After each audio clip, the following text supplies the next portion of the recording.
Hey guys, welcome to episode 7 of Chasing Gains Radio. Today we've got an amazing guest on. We're going to be talking about all things dieting with Joey Cantlin. He's a comp prep coach and expert on all things dieting. We're going to be discussing extremism in the fitness industry, extremism in dieting styles, what works best, what's going to be the best diet for you in 2016, and what you need to do to get started on a diet. All these things, competing, anything to do with dieting and the effects of it on your body and best dieting styles for you. So be sure to listen right to the end. Stay with me. There's a few technical difficulties with the connection cutting out a little bit, but be sure to listen right to the end because there's some amazing content here that you need to get in before the new year. Chasing Gains Radio, the insatiable quest for constant progression.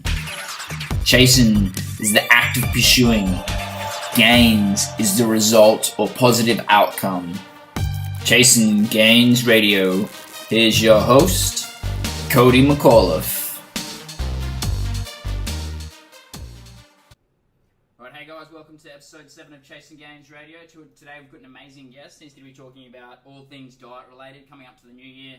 Everyone's going to be looking at starting a new diet, working on their health and fitness. So we've got Joey to come along today. He's an expert in different dieting styles. He knows all the different dieting styles, the pros and cons of each, which one's going to be the best one for you.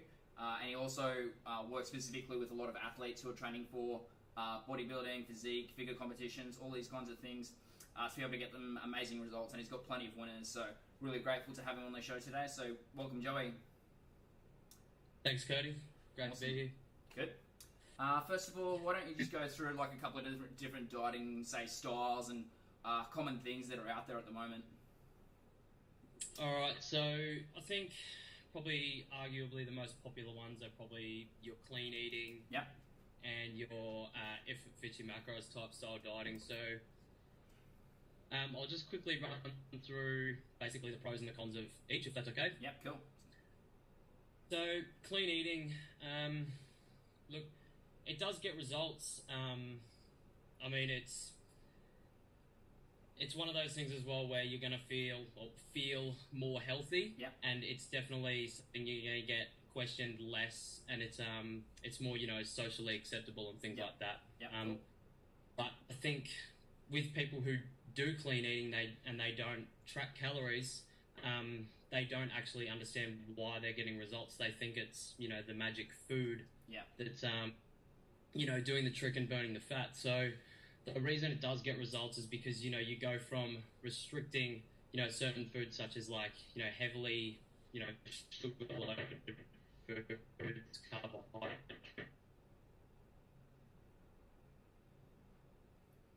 Hold up, you're just breaking up for a sec. Okay. Alright, go again. So basically clean eating, the way it does give you the results is that you go from having, heavily amounts of, sugar in your diet or foods that are very, I wouldn't say dirty, but loaded with calories, such as like, having pizza every now and then for dinner and things like that. So transitioning to clean eating from, just the everyday normal diet usually results in a lower calorie diet, giving you the results. Yeah. So, but then again, obviously it has its cons as well. So with clean eating, you're definitely limited to a certain number of food choices. Yeah. And I think the problem with that, personally, is, you definitely crave more food for sure. Yeah. And it can lead to more frequent binge eating. So you're good for 5 days and you're killing it, you see results, and all of a sudden you just crash and burn and, you go and get a pizza or you go to Macca's and stuff like that. And it eventually results in a larger weekly caloric total, which with flexible dieting, by not restricting yourself, you can definitely average out your calories through the week and in turn be in a larger deficit. So more results. Yeah, cool. So can you do clean eating even if you're tracking macros? Absolutely. So I'm a big believer in kind of fusing the two together. So I like to go by maybe like a 70 to 30 rule or a 75-25% rule. So try and get 70% of your calories from, good, clean sources and making sure you're getting a lot of micronutrient and fiber-dense foods. Yeah. And then you've got, that remainder of 25 to 30% of your calories to, have on, like fun foods or treat foods. Like people might think this is like burgers, Pop-Tarts, ice cream. They seem to be the pretty popular option amongst like, dieters. Yeah, so... Yeah, okay, cool. So it's all about just having the right context. So the context that you give there is just like having that kind of higher percentage of clean kind of foods to be able to get the micronutrients and fibre and stuff that you need. Right. And then using the analogy that kind of Lane Norton uses is of a budget. So you've got your budget of everything that you need to get in, and then your expendable calories that go on the low-fat ice cream or something like that. Awesome. Absolutely. In regards to like fibre, how important is that, and why do we need it? Fiber is definitely it's definitely one of your priorities as well. I think a lot of people who do get into if it fits your macros or flexible dieting kind of just rush into it because it's the now thing, so they don't take into account fiber and stuff like that. So it's for one going to keep you regular. Yep. That definitely helps with the process of everything, and as well as gut health and things like that. So, and I think having or being more conscious of making sure you're getting enough fibre is going to restrict you from having foods that are heavily loaded with sugar. Yeah. And making sure you're actually getting good sources of carbohydrates. So. Yeah, awesome. So you talk about gut health. So one of the things that I talk, most people who do, say, competition preps and stuff, they normally have a set meal plan. Do you know much about how that kind of affects your gut health if you're eating the same food over and over again for a long period of time? Yeah, it's pretty much the same. Like you see it all the time, and people will be, they'll be tracking calories or tracking macros or eating off a set food plan that's based on calories. But the problem with that is that you're increasing your body's sensitivity to certain foods. So if you never eat, for example, red meat, or you never eat, for example, white carbs or white bread or white rice, what's going to happen is when you include that, eventually things are going to really go downhill. Your body's not going to enjoy it, so to speak. So yeah, cool. So with like if it fits your macros, what kind of foods can you not eat? So like a lot of diets will say, like if you look at paleo, you can't have like massive amounts of like junk food and stuff like that. If you're a veganism, you can't have meat. Are there any foods that you can't eat on if it fits your macros? Well, with if it fits your macros, basically it speaks for the name in itself. So if it fits your macros, basically you can eat it. But like I said earlier about the 70 to 30 rule, or as you spoke about the budget, if it fits, go for it. But I think, like I said also, is a lot of inexperienced flexible dieters, they tend to rush in and think it's all about, pizza, ice cream, Pop-Tarts. So it's all about moderation. So have what you want, but definitely moderate that intake from those treat foods. So in answer to your question, I guess there is really no foods you can't have. So. Yeah. Do you think that has positive effects on the mindset behind it as well? So obviously dieting can become an extremely obsessive thing, and people who do compete have a high risk of getting eating disorders and things like that. And when they're on an eating plan, they kind of create that negative association around, say, bad foods. And if it fits your macros, kind of solves that. Do you think that really helps, having no exclusive foods? Yeah, absolutely. I think what happens a lot, I think, contest prep and, just your typical everyday person wanting to lose weight is kind of two different things. But if you look at it from a contest prep point of view, you restrict yourself for, depending on how far over stage weight you are, you might start, 24 weeks out, 16 weeks out, or 12 weeks out. And that's going to sort of dictate the severity of how hard you go. But, when you get to the end and say you follow a set meal plan, you're definitely going to crave, well, at that point in those last couple of weeks, you're going to be craving a lot of bad food. And you're going to come out of your show and, 9 times out of 10, I see it happen all the time, is that people are going to go to a burger shack or they're going to go to Pizza Hut or whatever, and they're just going to eat everything. And generally that can last 1 to 2 weeks. And before you know it, they've completely, like risen their body fat levels. Their body fat set point has come up. Yeah. They're suffering from extreme fat cell hypertrophy as well. So, Yeah. and by that point, they go, oh, well, it's the food that's done this, so I'm going to go back to clean eating, and nothing happens because their metabolism is basically non-existent. So yeah. So, will going back to clean eating help that though, or because they've gone from like very low calories to very high calories to very low calories? Is there going to be some long-term problems with that, or? Yeah, definitely. And I think like a lot of mental related issues, like being scared of or being terrified of putting on weight. And yeah. I think with the thing with, clean eating is, after your show, you go on binge, but, clean eating won't fix that. I think, going back to where you started at the end of your diet, or, starting a reverse diet and trying to fix things from there. So say you finished on 1,200 calories, for example, go back to maybe 1,200 and very slowly increase from there and wait for your metabolism to slowly catch up. And I think that's, reverse dieting is a very important part of the process, especially if you're someone who wants to stay in shape as well. So yeah, awesome. Do you have a lot of people that come to you that have had that problem where they've basically been on very low calories, put on a lot of weight after a show, because they just went back to normal eating or what their kind of original maintenance calories were? And what kind of steps do you go through with those people to be able to get them back into a good position with their hormones and their body? Yeah, it has happened quite a few times, and I always find that it's about 4 to 6 weeks after kind of a season. Yep. Where they come in and they say, well, this is what I've done. I did 1,200 calories for the first 6 weeks. Then I went down to 1,000. Then I went down to 800 calories. And basically they've just gone and done what we just spoke about, is just go out and binge. And it's lasted 3 to 4 weeks. Before they know it, they've put on 20, 25 kilos. Yep. And they have no metabolism. And they're wondering how to fix it. So basically it's just start over, really. Yeah. What you do really is go back to the start, reassess where you were at, and slowly bring back the cardio and slowly increase the calories. And I think, like with reverse dieting, it's very context related. So how severe the deficit was, how much cardio you were doing, and things like that. So yeah, awesome. What do you think is important when choosing a dieting style or diet for someone? What are the factors that they need to take into account? I think the most important thing with, like choosing a diet or choosing to undertake like a contest prep or something like that is being able to adhere to it. Yeah.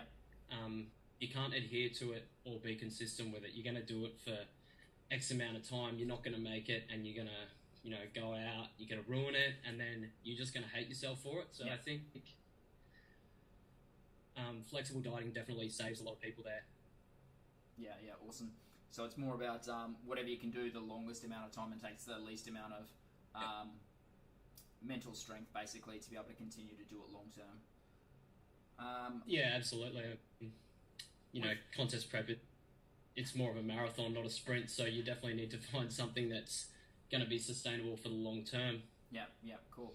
So with like, say you mentioned before, like the priorities and stuff, what would your priorities be in order for any of your clients or anyone undertaking any kind of diet? So obviously I spoke about adherence, so making sure you can adhere to it. Yep. I think that also falls under the category of, enjoying it. Yeah. So they're the first two important things, because at the end of the day, if you can't stick to something, you're not going to receive an outcome. Whether or not the outcome is good or bad, you're still going to get an outcome, and you can make changes based on that. So I think, long-term consistency, long-term adherence, and, enjoying the process is definitely an important part. Yeah. I suppose the second important one is it going to affect you too much in your daily sort of life? So if you've got some going to really do too well in everyday life, they're going to start forgetting things at work, they're going to sleep through their alarms because they've got no energy and things like that. So yeah, okay, cool. And what would come next after that? What's going to be the next most important thing? So results. Does it deliver results? Yeah. it's going to have to deliver results. I mean, you're not doing it just for the fun of it. You're doing it, to lose weight. You're doing it to, get lean, get your body you want. So definitely does it provide results, and then I think after that, is it something you can maintain after that? So a lot of people do it and they go, okay, so this is maintainable for 20 weeks. I'm going to enjoy it. It gets results. Is it maintainable for longer than that? So yeah. And is there a after plan in place? Yeah, for sure. Because once you once you achieve your ideal physique, what's next? Where do you go from there? So yeah, awesome. So flexible dieting is more of a kind of lifestyle thing. Awesome. Absolutely, it's definitely not just a diet. It is a lifestyle choice. Yeah, awesome. So what is it important to kind of match your nutrition to the training that you're actually doing as well? Yeah, I think that's a pretty big consideration when setting up a sort of like a flexible dieting plan or any nutrition plan for that matter. Is you need to first account for what the person does in their everyday life. Like if you've got someone who's a tradie, they're going to be burning a lot of calories during the day, or if you've got someone who works in an office, that's going to be two completely different ends of the spectrum. Yeah. If you set someone up on tradie macros, let's use that as an example, yeah, and they work in an office, it's not really going to be beneficial for them. They're going to start to put on weight and probably put it on quite rapidly, whereas if you set someone up on office macros and they're a tradie, yeah, they're not going to be able to function at work. So yeah, okay, cool. So what factors would you take into account? So obviously they're training. What other factors are you going to take into account when working out someone's macronutrients? Just all the basic things. So you've got your height, weight. Most good coaches will work out your body fat percentage. Yep. If you don't have access to a coach or you've got an online coach, I strongly recommend getting someone to do that for you because lean mass definitely equivalates to how much protein you should be having as well. Yep. So weight, height, body fat, previous encounters with dieting. So yep. Has this person tried to diet before? Where are they metabolically situated? So if you take on someone who's, got a wrecked metabolism and they don't tell you, yep. and then you set them up on a certain intake, things aren't going to go according to plan, and then you're both going to be scratching your heads. So yep. I think definitely just getting a very in-depth analysis of the person and their behaviours as well. Yeah, cool.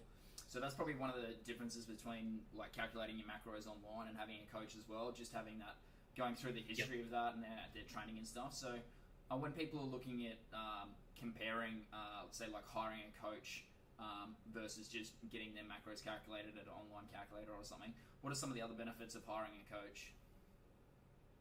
Okay, well, a coach is, a lot of people say, oh, I can't afford a coach, it's too much money and stuff, but I can tell you right now, I'm a coach and I have my own coach. A coach is absolutely, like priceless, like you can't put a price on it. So you definitely need a coach for many reasons. Obviously setting up your macronutrient intake and like you mentioned, an online calculator isn't going to take into account, your metabolism, certain aspects of your life, your behaviors. So Yep. whether or not you prefer to have, higher carbs at a part of the week versus lower carbs at a separate part of the week. Yep.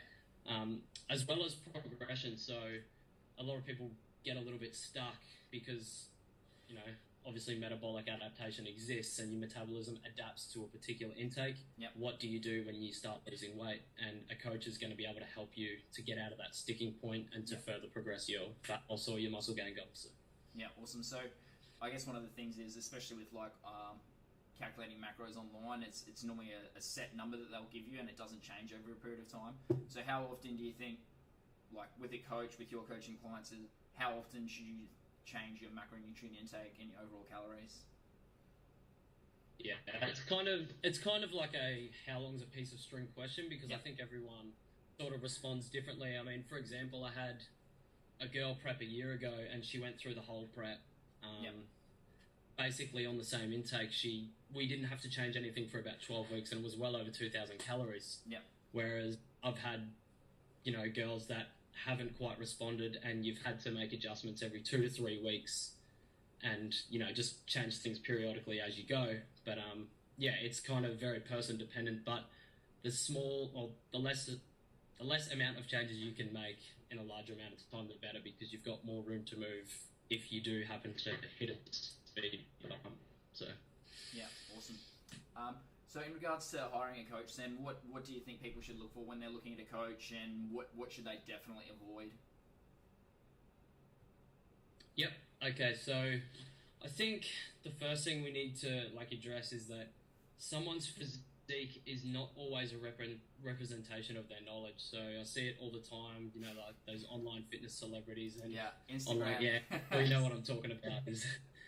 Yeah. So basically, just snagging clients based on their physique when really they don't know what they're doing, and they've just kind of found what works for them, or they could also be using performance-enhancing drugs and not applying the principles that they're necessarily going to put on you, or they will put their same principles on you, and it's not going to work. So, the way someone looks is, not always determinant of, what they're like in terms of knowledge. I mean, I heard a guy at the gym the other day go, "Oh, I would never take advice from someone smaller than me." And I think with that attitude, you're not going to really get very far. Yeah. If you look at it like this, do you think Phil Heath tells Haney Rambo to go and shove it because he's a lot smaller than him? You're just breaking up there one sec. How's that? Yeah, it's good. Go again, just from Yeah. When you're talking about Phil Heath. Yeah, so, I don't think Phil Heath, who's, Mr. Olympia consecutive years running now, he doesn't tell Haney Rambo where to go and shove it because he's smaller than him. I mean, the dude's a wealth of knowledge, and that basically just shows that a physique is not the representation of your knowledge. Yeah. And also another important aspect is client results. So you definitely do want to see the work that they're doing and whether or not they're doing good work or bad work. And again, in saying that, it can sometimes come down to the type of people they're working with. So you might have someone that didn't necessarily stick to their diet, so they didn't get the results, but you may be a good coach as well. So it's kind of a bit of a grey area, but I think the better coaches definitely have those more motivated people come through. And again, it's all about teaching people how to be motivated and, how to get out of that slump. So client results is definitely something you would look for. As well as someone you get along with.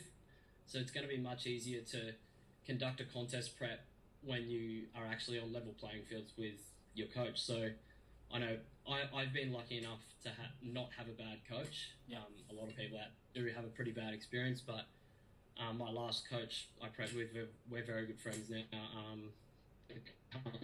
Coach with now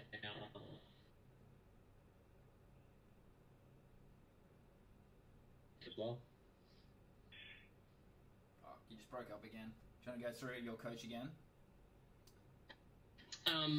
My coach, he's just a really nice guy, and I think having someone who you can get along with is definitely, makes for easier communication, and it makes it a lot easier to get certain things across, as well as having someone who can admit when they're wrong or that they don't know it all. I mean, no one is, like a complete encyclopedia on nutrition. I mean, not everyone knows it all. I mean, you've got people like Eric Helms and Lane Norton who are probably, in my opinion, some of the most knowledgeable blokes in the industry, but they'll tell you first and foremost that they don't know it all. So, and that comes down to, being open-minded as well. So making sure that, you can understand a person's circumstances. For example, they really hate eating certain foods, or they really hate doing cardio or things like that, and you can structure that around that, and you can understand why that they wouldn't want to do things like that. And I think response time and support is very important as well. So if your coach is taking, especially in a contest prep situation, I think if your coach is taking, more than a whole day to respond to you, I personally don't think that's good enough, provided, there is, a reason. I think with contest prep as a coach, you definitely need to be on the ball because, you want to make sure everything is on point all the time. So response time and making sure your coach is supportive of you and helps you out of sticking points and things like that. That's definitely important. Another one I've got is shaming certain techniques or diets or training principles. So again, it comes down to being open-minded. I mean, as well as, admitting you don't know it all. So some people say, this is my way and it's the only way that it works. And I think that kind of leads to, a client looking good every now and then. Yeah. And then you're going to have more clients than not who are going to come in not looking their best because you did the exact same thing. So it's, putting down certain techniques, training methods and things like that is definitely something to steer clear of. And obviously, ignorance to certain things and being arrogant as well is definitely something you should steer clear of. And I'd say that's just not your coach. It's things in everyday life as well. Probably stick away from people like that. So that's pretty much what I look for. I think with experience and qualifications, it's important of knowledge because a lot of people can shortcut their way through to a lot of things. And I think experience, like for me personally, I prepped my first 2 clients and I hadn't done a show. Yeah. And they both top 5 and they both did 2 shows. So it's more just knowing your stuff as opposed to having a wealth of experience. I mean, experience definitely helps. Yeah. So yeah, that's pretty much everything I look for or kind of try and steer clear of. And like I said, I've been lucky enough to have 2 very good coaches and not have to have anyone who possesses those negative qualities. So yeah, for sure. So I guess like the best thing is with my experience, my first coach was a clean eating coach, so that was good to kind of get that experience and understand that kind of process. And so I can kind of see where a lot of people are coming from with their mindset around that. But then I also I've had a couple of other coaches that were both flexible dieting coaches, and when people come to me and they've gone through that kind of clean eating kind of prep, they always say exactly the same thing. Yeah. They're like, how did I ever do this any other way? And they're just dumbfounded because they get better results from it, because they can maintain it in the off season as well, and be able to get those results throughout the comp prep and not basically hate their lives every single day doing the comp prep, which is kind of what it gets to. If you're doing season A and season B for bodybuilding and stuff, it just becomes a very long and drawn out process, and people just generally have that kind of really bad association with food if they're just doing clean eating for that entire time, and then when Christmas comes around, it's just a free-for-all, which is kind of not what you want. That's exactly right. And in terms of what you mentioned before about looking for a good coach with kind of shaming other dieting styles and stuff like that, I guess it's all about context. Like if someone chooses to be like a vegan or vegetarian, then I guess it's not a good coach won't shame those things. And you kind of see it all over Instagram and stuff, people trolling other people or thinking that they're better than someone else because they're doing clean eating or a vegan or something like that. If they want to try and inspire other people to be able to do what they do and get the results that they've got, that's all well and good. But if they're kind of trolling, shaming, putting people down for not doing what they're doing, then it becomes a massive problem. And you can kind of see that with, like the most famous example is the, what's that guy's name? The vegan guy that hates fish and macros and kind of puts down Nate Norton when he talks about that. So that's an example of that. It's all about that kind of context and making sure that people understand that there's not just one way to do things, and some people are going to react better to other things. Like I probably wouldn't recommend, if it fits your macros, to someone who's going through like a cancer treatment or something like that, because obviously there's going to be more toxins and their immune system's going to be already weaker. So it's all about having that right context for the right kind of person as well. In regards to, like, I talk about with my clients the dosage of certain things. So like if you overconsume water, then obviously you can die. So it's all about making sure you're not getting that dosage. So in regards to like eating junk food per se, you kind of say like 80-20 kind of thing.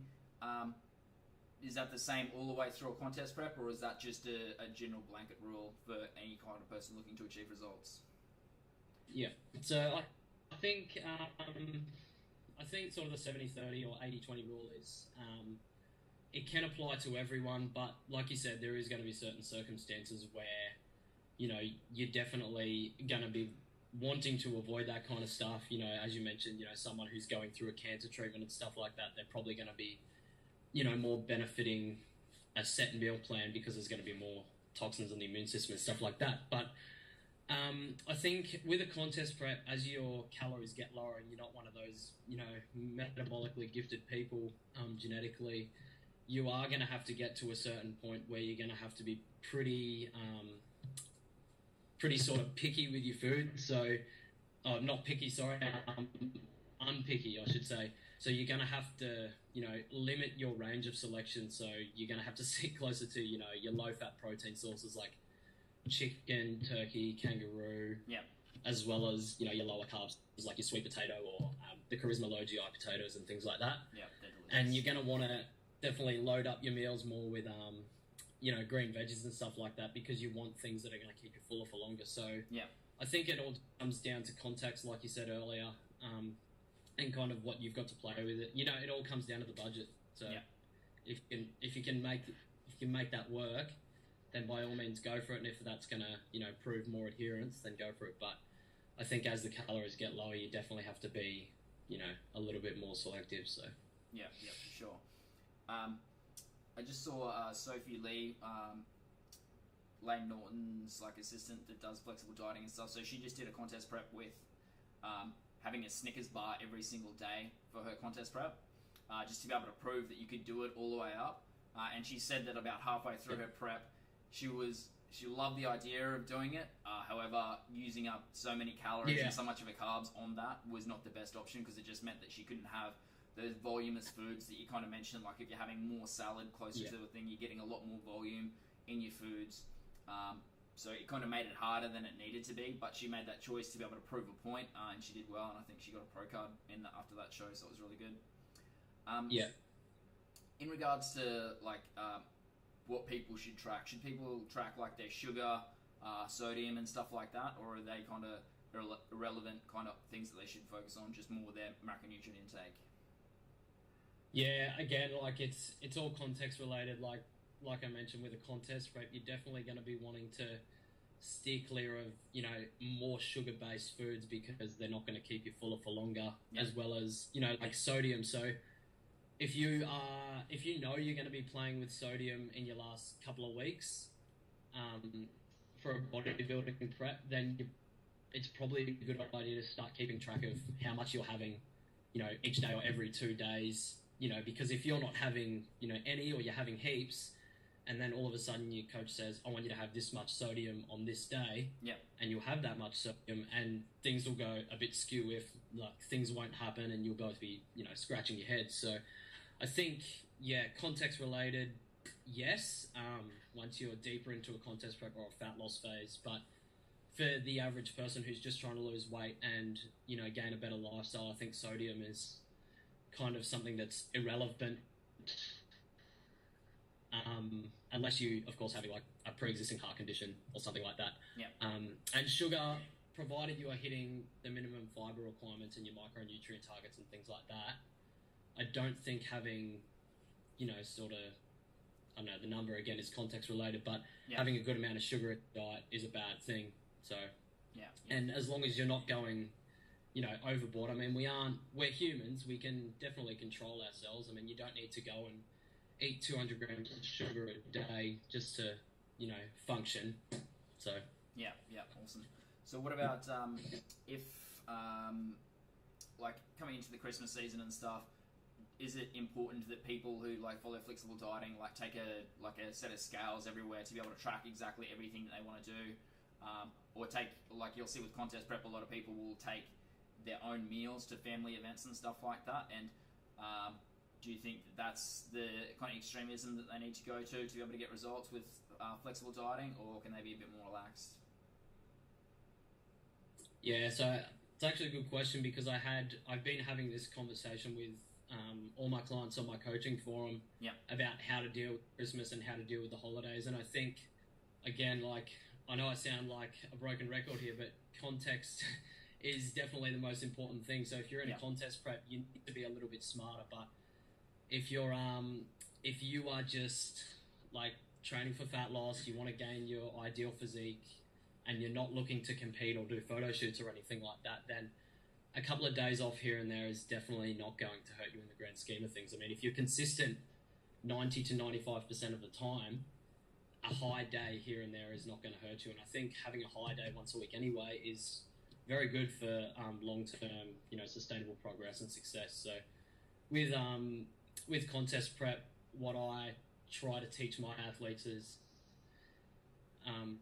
pre-planned damage control, we call it, and that is, your body doesn't respond to a given intake in a 16 to 24 hour window. It responds to a given averages, which is why we can't lose fat like that.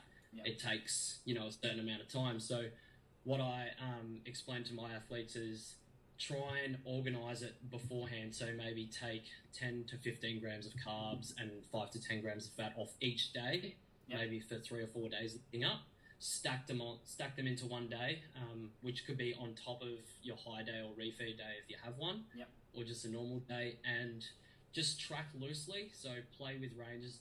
So maybe you might go 10 to 20 grams of carbs on either side. Same with protein, and maybe a bit closer with fat, maybe 5 to 10 grams either side.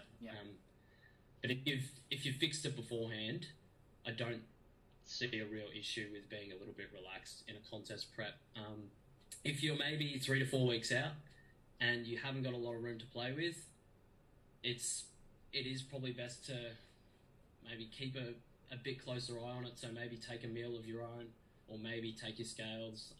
I know it'll be a hard time trying to explain to people why you're doing it, but if you haven't got that room to move, then you're going to have to be a bit more diligent. So it's all context based, but for the most part, I think everyone should just kind of relax, because at the end of the day, we do flexible dieting because it is just that. It's more relaxed and it's a better lifestyle choice. So we definitely don't want to develop that negative relationship with food. Yeah, awesome. Totally agree. So you mentioned refeeds. Can you explain what refeeds are and compare them to cheat meals? Because cheat meals are a very specific thing to when it comes to like people who are doing clean eating. They have their cheat meal and they go nuts and eat whatever they want. Can you explain the difference between, say, a cheat meal and a refeed? Yeah. So the reason I like refeeds versus cheat meals, I mean, in saying this, I'm not shaming cheat meals at all. I think, you definitely do need some sort of cheat or treat once a week, but it comes down to how controlled it is. So I think in a contest prep, you definitely need to have controlled refeeds. So making sure you're still sticking within a budget, but you average your calories out over the week, take some off each day and plug them into one day, and you can have that as your refeed day. Or if you're just someone who's trying to lose weight, gain a good physique, you could definitely probably have a cheat meal. But I think it comes down to how controlled is it. Like I see it all the time, like you mentioned, is people go out and have cheat meals and they use 2,000, 3,000 calories on it, which is probably close to their or if not greater, depending on the context, their whole daily intake. So I think definitely controlling it so it's progressible, or you can make progress on that, is definitely a good idea. As the contest prep gets deeper and your fat loss slows down, you definitely need things to be able to pick at. So having just pick a little bit off your refeed day, so it brings your weekly average down to X amount. So what are the benefits of having a refeed other than just mentally? Is there any kind of fat loss benefits for doing that as well? So obviously an increase in leptin levels, which is, as far as I'm aware, is a hormone that's actually responsible for burning fat. But as you explained, the psychological thing is probably the biggest thing, because you're going to go absolutely stir crazy if you can't have that refeed once a week. I know personally I definitely couldn't do it. When I was close to my comp, I was hanging out for it, but I think with refeeds as well as you need to think about how you're structuring it. So if you're getting a lot of fat in your refeed, it's not really going to give you the benefits from leptin as it is going to be with carbohydrate, because carbohydrate definitely stimulates that a lot more. What was I going to say?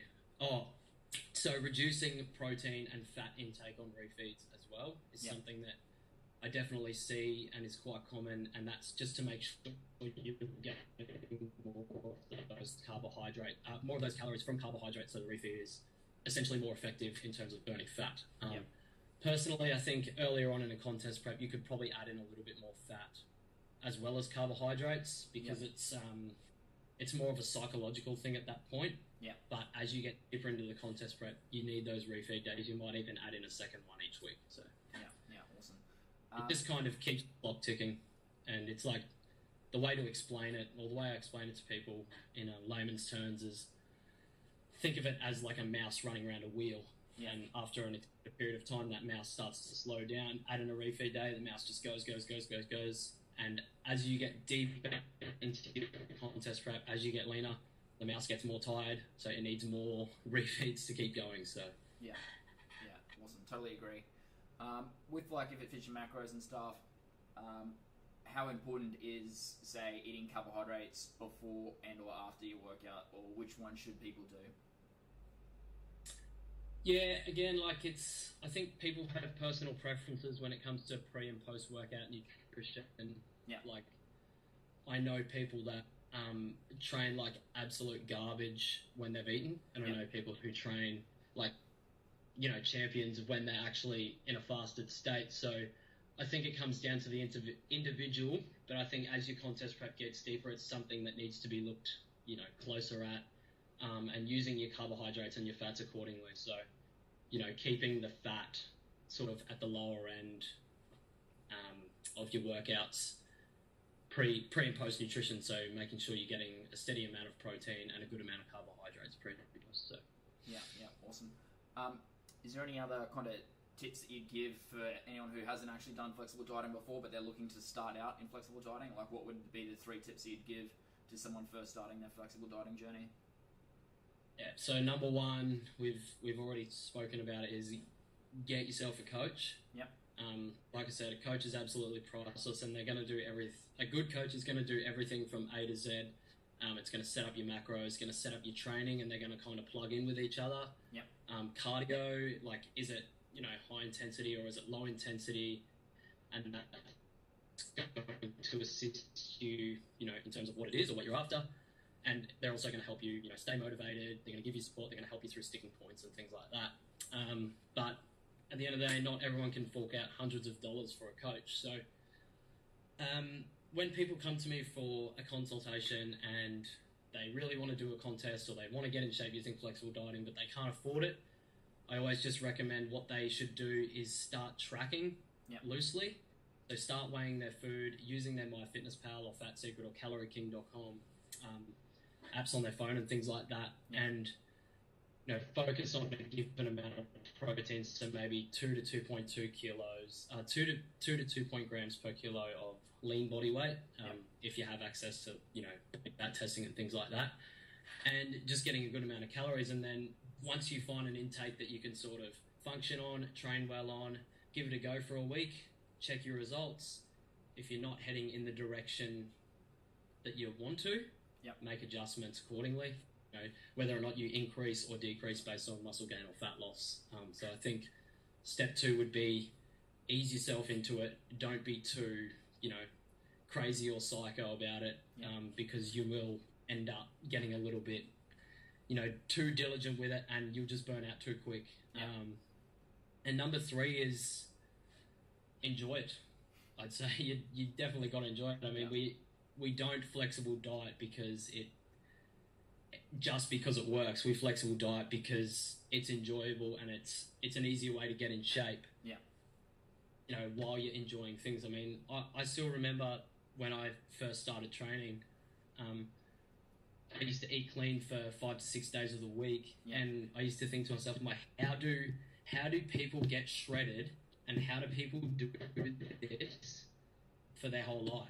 Yeah. And I couldn't for the life of me understand it. So when I came across flexible dieting and figured out what it was, it all made sense. So Yeah. it's, create something that you can do for the rest of your life is definitely, a question you need to ask yourself when you're doing nutrition and training as well. So. Yeah, awesome. So do people have to track macros and weigh everything for the rest of their life, or is it just kind of a thing based on their goals? I think, it's strongly based on goals. I mean, if you want to diet for a show, then you have to track your macros, you have to weigh everything.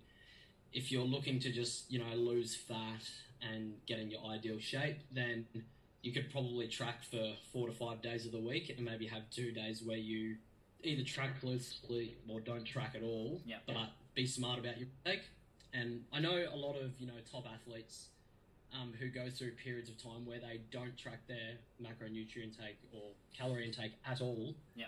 And because they have a good understanding from tracking macros from a long period of time, they do know roughly what they're putting into their body. And yeah.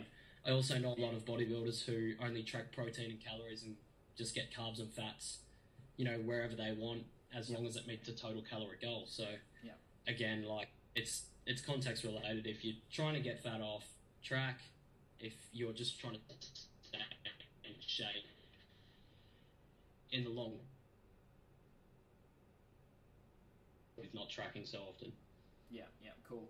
So I think the best thing about kind of flexible dieting is it just brings into conscious awareness basically what you're actually consuming, and then over a period of time, once you've learnt the skill of flexible dieting, then you can kind of basically just guess where you're at and be mindful of what you're actually consuming and not have to be able to weigh everything out to the gram and stuff. So how important is being specific and getting everything? Do you have to have it specific to the gram, or can you be a little bit off, like a couple of grams here and there won't make much of a difference?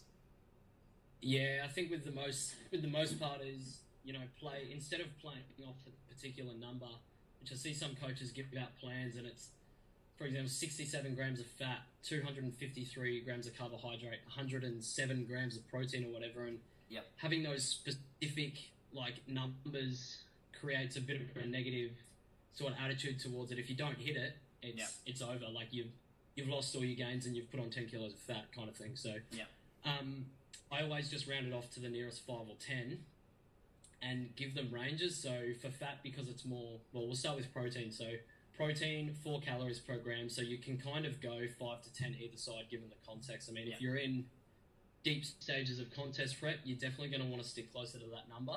Yep. But for the most part, 5 to 10 grams either side is not going to hurt you at all. Yep. Same with carbohydrates, same calorie per gram. So in terms of weight loss and weight gain, being 5 or 10 or even 15 to 20 maybe in your off season, overall under, it's not going to hurt you. But fat being, 9 calories per gram, so over double of protein and carbohydrates, you definitely want to stick close to that number, but maybe 3 to 5 grams either side, which is usually pretty acceptable in my book. So yeah, totally agree.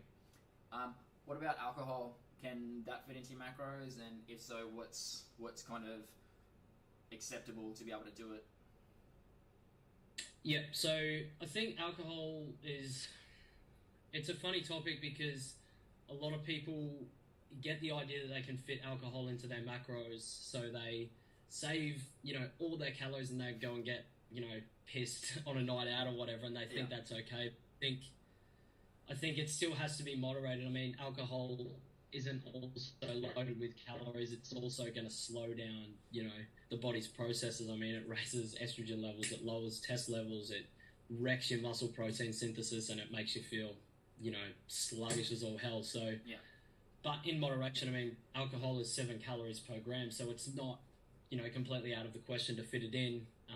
I have a client who has maybe 2 to 6 beers every week on a Saturday or a Friday, and she always works it into her intake, and she's not on, a ridiculous amount of calories. She's actually just started prepping for a show, and she's going to be fitting 2 drinks every Saturday. So I think if you're smart about it or controlled about it, and you're not going out and, using it on, 9 or 10 beers or whatever and getting pissed with the boys or your girls if you're a girl, then you're going to be fine. So it's all just being smart about it and not going overboard.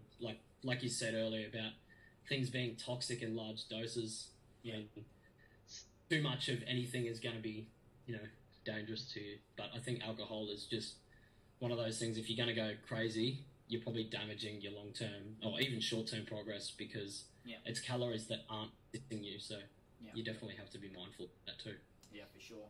I think the biggest problem, especially with like in the fitness industry or any dieting styles, is just extremism. So taking it to the extreme. So if you're taking flexible dieting to the extreme, you're just eating shit all the time and not getting your fiber intake and stuff, then that's not good for you.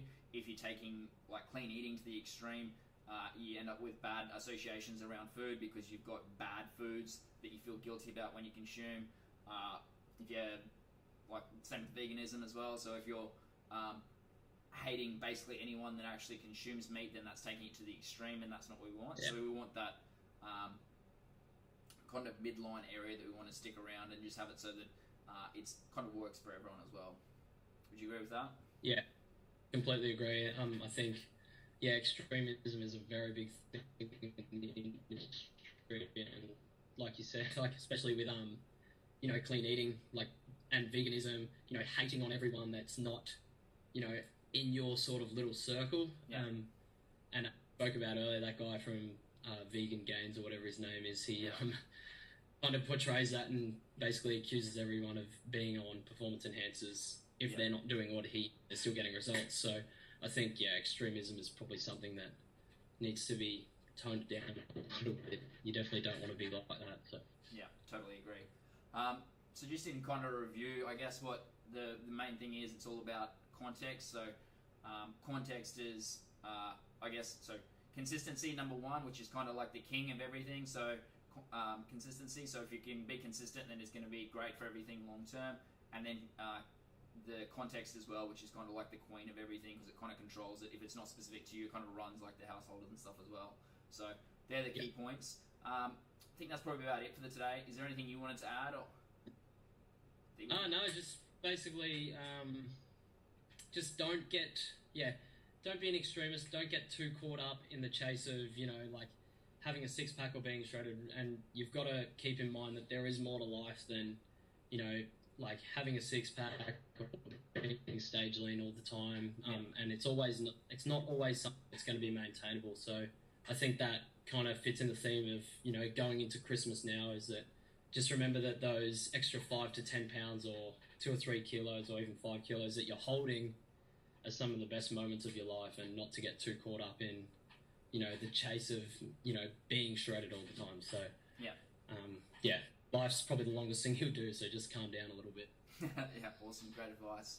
So the name of the radio station is actually Chasing Gains. So I always ask people this question as well. So what gains or outcomes are you kind of working towards, A, with your training, and B, working in the fitness industry? So what would you like to change about the fitness industry, which is not necessarily in the greatest position at the moment? And then also with your training as well, what are you working towards? What gains are you working towards in your training?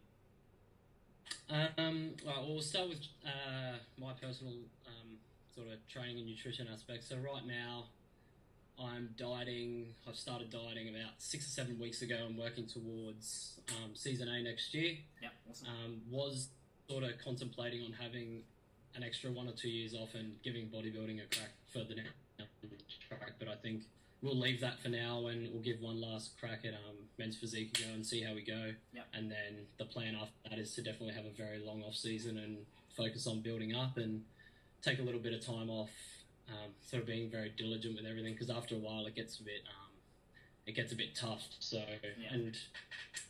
so with training, just focusing on shows next year and focusing on getting all my athletes ready as well.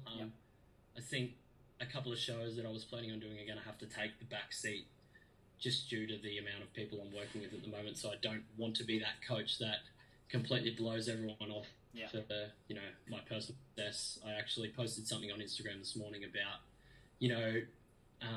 personal, success is fantastic, but when you've helped someone, get where they want to be, and then you see them on stage or you see them at their goal weight, I'm sure you can relate, and every other, coach or personal trainer can relate, that the feeling is pretty, unexplainable. So that's definitely my main priority going into next year. So yeah, definitely agree. Yeah, and the fitness industry, I guess everything we've spoken about, like positive aspects of the industry in terms of, nutrition and a little bit of training, and negative aspects. I think one thing we can all nail it down to is probably education. So making sure people are educated, to be giving the right recommendations. We're not all perfect. We're not all Lane Nortons or Eric Helms or whatever, but I think we can all definitely, continue to make improvements. And my parents used to say to me all the time, like, you learn something new every day. I literally think about that every day, because I learn something new every day.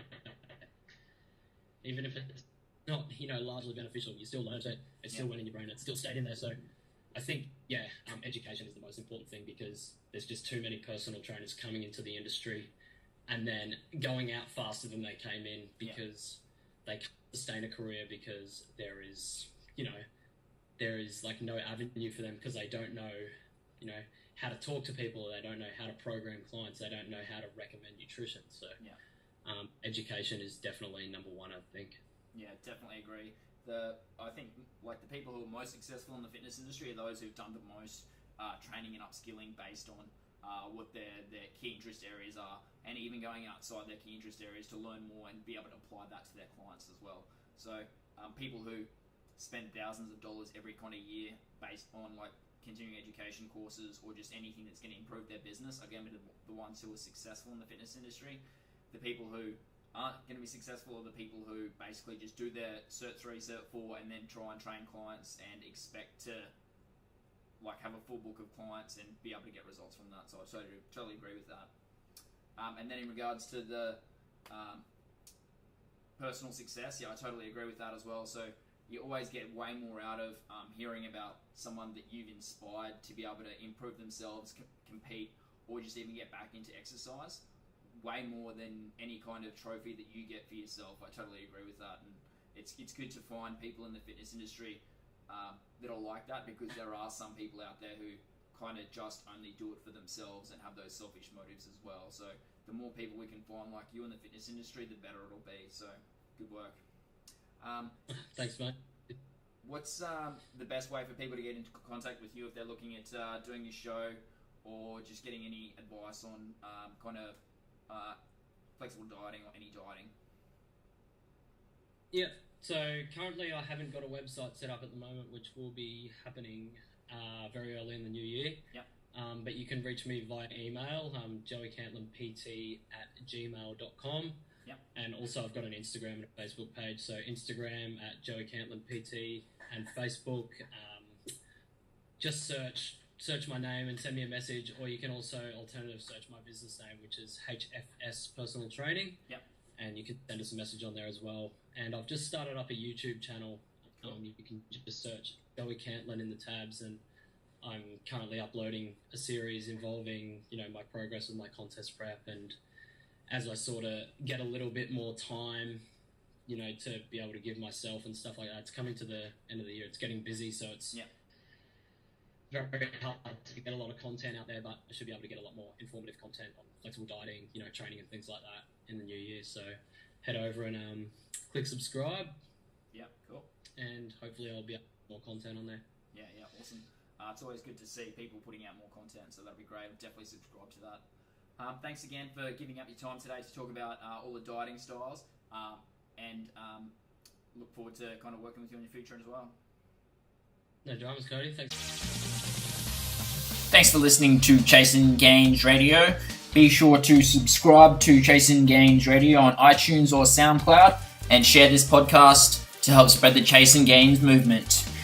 If you wish to use Joey or myself as a comp prep coach, be sure to contact us directly to be able to help you with your training and nutrition, or have you jump on stage in the best condition possible. Thanks again for listening to Chasing Gains Radio.